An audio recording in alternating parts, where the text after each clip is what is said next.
Kausapin na lang po natin tungkol po sa weather outlook po natin for the next several days at ano na nga ba aasahan natin.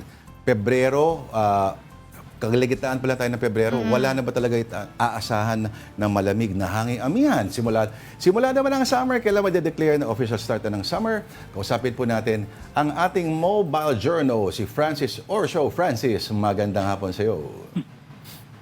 Lord Denise, magandang hapon din sa inyo dyan sa Afternoon Delight. Okay. Ayan, Lord, kung pag-uusapan natin... Go ahead. Ayan, kung pag-uusapan natin yung lagay ng panahon ngayon dahil nga nakakaranas tayo ng medyo mainit na panahon, especially dito sa Metro Manila at sa may bahagi ng Visayas and Mindanao, dahil yan sa umiiral na easterlies o yung weather system na may dalang mainit at maalinsangang hangin na nanggagaling sa karagatang Pasipiko. So ito yung pinaka-dominanting weather system ngayon na naka-apekto sa malaking bahagi ng bansa.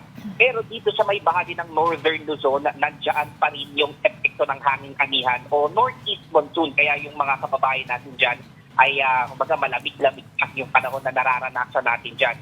Pero ayun na ipaniliwanag ko lang din na sinabi ng Pag-asa na nakikita pa rin natin yung panibagong amihan surge sa susunod na linggo. Pero sa ngayon nga dahil humihina ulit ang amihan, kaya i-face muna sa mainit na panahon.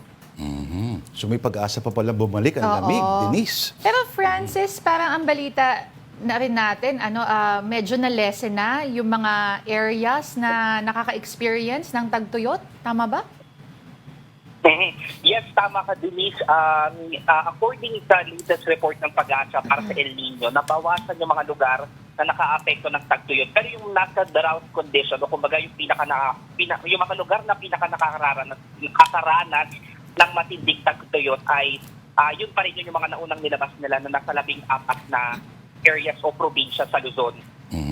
Francis, tama nga ba yung nadinig natin dati o baka na ini-expect nila na magiging record ang mataas o init na temperatura this year pagdating na summer?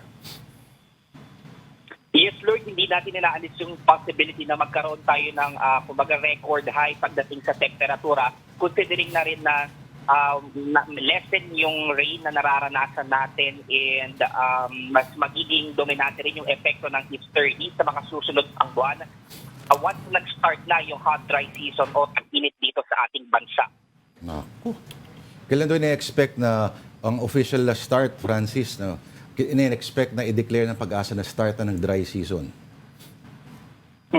Sa typical date, Lord, na binibigay ng Pag-asa o kumbaga usual na pag-umpisa ng hot dry season, usually start ng March or first week ng March hanggang sa second week hanggang sa ayun nga tuluyang humihina rin yung amihan natin. So sa mga ganyang petsa natin, karaniwang nararanasan yung pag-umpisa na ng tag-init sa bansa. Oo. Francis, meron bang mga paalala na ibinigay din para dun sa mga kababayan natin o yung mga areas na nakaka-experience na ngayon ng mas mataas na temperatura? Denise, doon sa mga areas na nakakaranas ng mataas na temperatura, especially sa eastern Visayas, siyempre ang mga paalala natin dyan yung mag-ingat sa labas dahil nga possible yung heat stroke, dahil doon sa mainit na temperaturang nararanasan natin.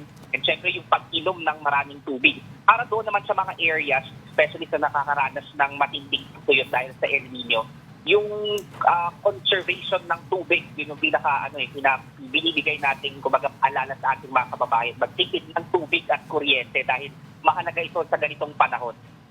Okay. Francis, may info ka ba kung may mga lugar pa rin ba in other parts of the archipelago na inuulan ngayon? Sa ngayon, Lord, kung titignan natin yung satellite image from Pag-asa, malinis yung buong kumbaga bansa natin. Wala tayong cloud clusters na namumuos anumang bahagi ng bansa at wala rin sama ng panahon. Pero dito sa may Northern Luzon, dahil nga may epekto dyan ng hanging amihan, hindi lang malamig na panahon yung dala niyan. Nakabubuo rin ito ng mga makakapal na ulap na posibleng bumuhos ng mga ulan na kalat-kalat yan sa Northern Luzon. Alright. Kung wala ka ng questions, Denise, mukhang i-ready ang jacket at i-ready ang ticket pa Baguio next week. Huling hirit daw ng amihan. Maraming salamat, sa oras mo. Francis Orso, ang ating mojo. Thank you.